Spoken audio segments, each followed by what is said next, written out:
Stop. Just stop for a moment. Pause everything. Take a deep breath. I know you've been worried. Someone you care about has gone quiet. And you're panicking. And maybe you've even started thinking, did I do something wrong? Are they pulling away? Are they leaving? But I need to tell you something that will change how you see silence. Silence isn't always distance. Sometimes it's just two people walking side by side. Let me tell you what you've actually been feeling. Someone you love, a friend, a partner, someone important has gotten quiet. The texts are shorter, the calls are less frequent, the conversations feel thinner, and immediately your mind goes to the worst place. They're done with me. They're pulling away. I'm losing them. So you start reaching out more, checking in more, asking if everything's okay more. And the more you reach, the more exhausting it feels for both of you because you're interpreting their silence as distance, as withdrawal, as the beginning of the end. But here's what you're missing. Sometimes silence isn't distance. It's just presence in a different form. Let me tell you about my best friend. I met him back in college. He's been in my life for well over 12 years. There were times when we lived in the same place and we spent most of our free time together. Coffee shops, bookstores, the movies, the lake, getting ice cream, just existing together. And then there were times when we lived in different cities and we didn't see each other nearly as much. And during those times, well, there was a lot of absence, naturally. We'd go weeks without texting, without talking, without seeing each other. And of course, I would freak out. I thought the friendship is fizzling out. We're both moving on, building new lives without each other. He's probably made a new close friend, and I'm out of the picture. I mean, it made sense, right? We lived in different cities now. We wouldn't be around each other as much as before, but it worried me. And honestly, it made me a little bit resentful. I text him and sometimes it would take a few days to hear back. And I would think, I don't matter anymore. He's moved on. Granted, I also would do the same thing. I would go silent for periods and I also wouldn't respond. So I did the same. But regardless, I was afraid we'd lost what we had, a very strong friendship, one of the most important relationships in my life. And I didn't know how to handle the silence. But here's what I didn't realize. The silence wasn't abandonment. It wasn't. Let me show you what I mean. Imagine two people hiking on a mountain trail, side by side, walking at the same pace, walking at the same length. At first, they're talking, laughing, sharing stories. The conversation flows easily. But then, as the trail gets steeper, the conversation slows. The words become fewer. Eventually, they're just walking in silence. Are they growing apart? Are they disconnected? Are they losing each other? No, they're just climbing. They're still side by side, still moving in the same direction, still together. But their energy is going into the climb, into the effort, into the journey. The silence doesn't mean they're distance. It means they're both focused on the path. And that's what's happening with the person you're worried about right now. They haven't left. They haven't pulled away. They're not abandoning you. They're just climbing their own mountain right now. And they need energy for that endeavor. Let me tell you why silence feels so terrifying. It's because you've been taught that connection requires constant communication. From the time you were young, you learned that love means attention, that care means constant contact, that if someone isn't talking to you, they must not care. So when someone goes quiet, your brain interprets it as abandonment. But here's the truth. Deep connection doesn't require constant noise. In fact, some of the deepest connections exist in silence, in the ability to be together without needing to fill every moment with words. Think about the people you're most comfortable with, the ones you truly trust. Can you sit with them in silence without feeling awkward? Can you exist in the same space without needing to perform or entertain? That's deeper than constant conversation. That's true connection. The person who's gone quiet, they're not testing you.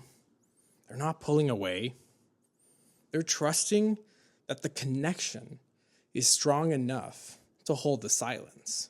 They're trusting that you'll still be there when they have the energy to talk again. Over time, I learned something about my best friend and myself as well. The silence wasn't abandonment. My friend, he thought about me every day, as did I. He held me in his thoughts, as did I. He wished the best for me, just as much as I did for him. And I learned that moving to a new city and working in a new job was proving to be a lot more stressful than he'd imagined. It was taking up all of his time and energy. And he really, really missed me. He yearned for the old days when we shared so much free time together. All the coffee shops, the bookstores, the lake, the ice cream, the good old days. I told him, you're going through your own challenges. And just because we're not messaging or communicating as much as we did before, doesn't mean the friendship is over. Doesn't mean we don't matter to each other. On the contrary, it strengthened what we had in ways I didn't expect. My friend, he'd get me incredibly thoughtful birthday gifts. He'd send me very thoughtful messages. He started to show up in my life in new ways. And then eventually we started going on world adventures together, all across California, Mexico, Colombia, Peru. Not the kind of trips you do with just a random buddy. All of this showed me that the foundation we'd both laid as friends was so strong that nothing could break it.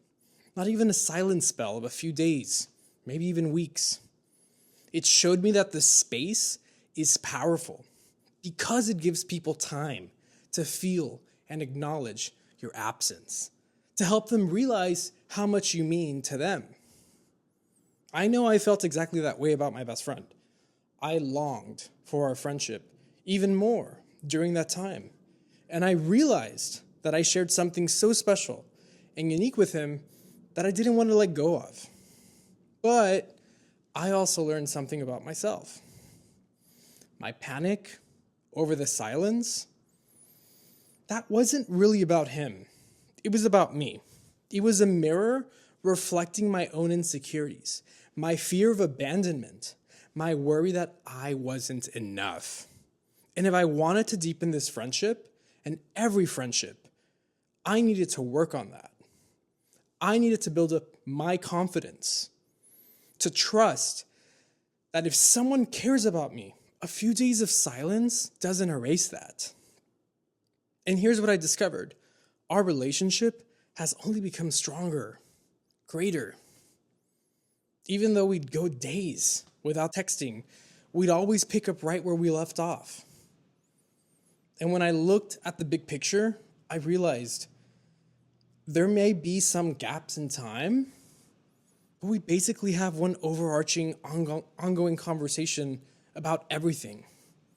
And that's a sign of how strong our friendship truly is. Just because someone goes quiet doesn't mean they don't care. Doesn't mean that you don't matter to them. And what's better, if they come back to your life, it means you were always worth it. Let that sink in.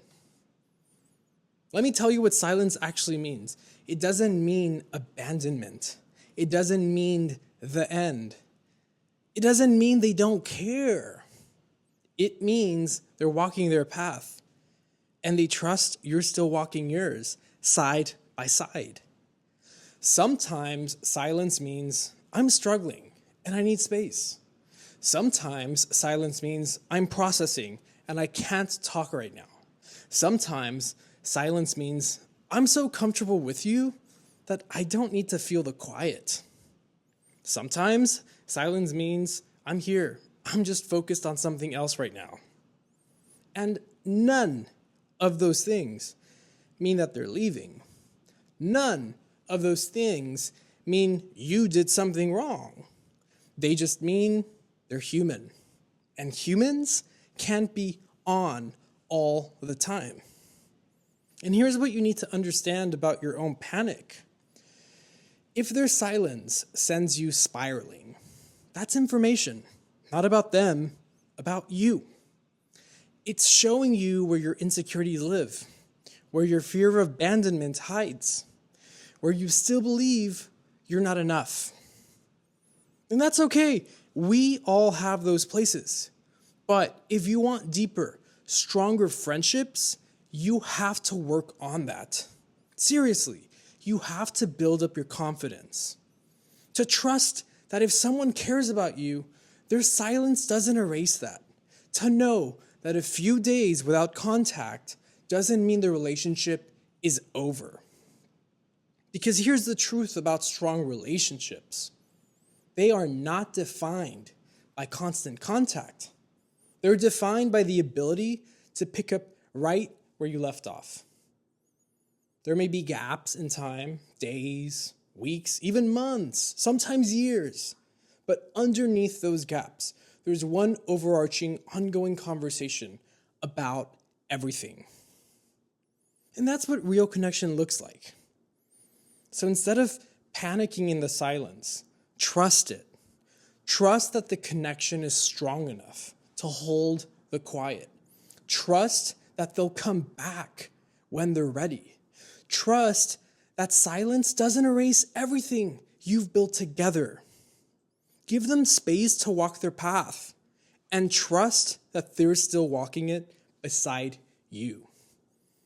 And while they're walking their path, work on your own insecurities. Build your confidence. Trust your worth. Because the more secure you become in yourself, the less terrifying their silence will feel. So here's what I need you to do. Stop panicking when someone goes quiet. Stop interpreting silence as distance. Stop reaching out more when they just need space. Trust the silence. Trust the connection.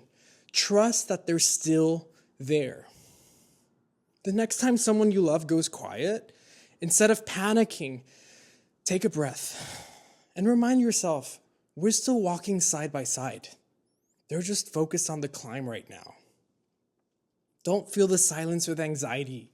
Don't demand reassurance. Don't make them explain themselves. Just be there, quietly, walking your own path, trusting they're still walking theirs. And if you need to release the anxiety, if you need to trust the quiet, leave a comment down below. Silence isn't always distance. Type that out and say it out loud. Because when you stop chasing in silence, you give the connection room to breathe. So remember, whoever is on your mind right now, they haven't left. They haven't abandoned you. They're not pulling away. They're just walking beside you in silence. And that's okay.